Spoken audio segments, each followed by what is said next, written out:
Hello po mga ka-handsome natics at mga ka-beauty natics. This is DJB Israel and welcome back to my channel. Ngayon po ay mag-unboxing na naman tayo. For the second time ako ay magkakaroon na unboxing. Ito po yung in-order ko na na mga clothes sa Shein. Ayan, isa pong online store, online shop kung saan ay ang dami pong sale. Kapag ka-sale, ito po yung sinasamantala ko. And in-order ko siya last August 30. Dumating siya ngayon September 3. So, bali 13 days po siya.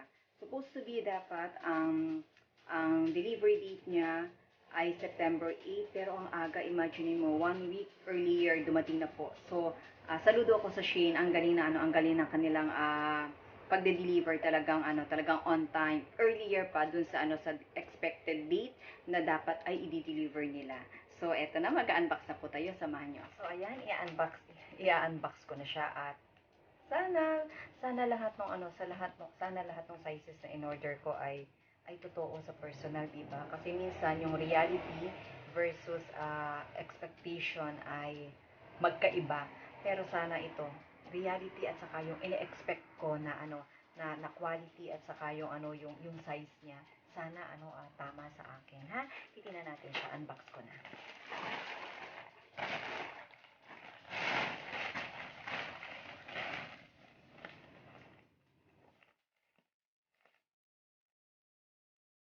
Baka mamaya magbukit ko yung damit.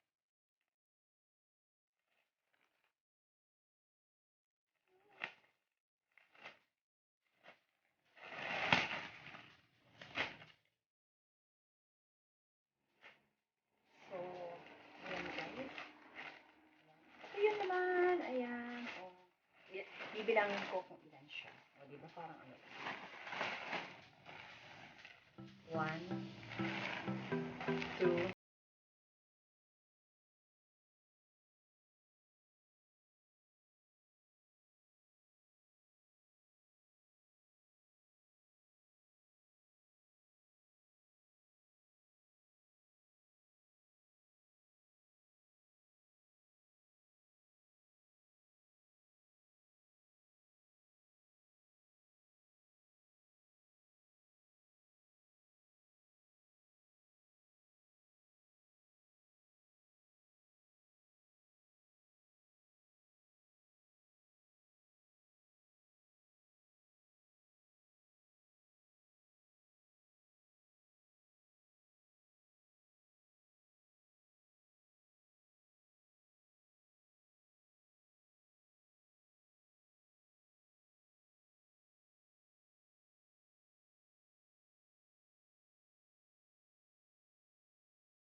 kung nagustuhan niyo po yung video na aking i-share ngayon, i-like lang po ang video na ito, mag-subscribe at i-click ang tiny bell button para updated kayo sa mga videos sa aking i-upload.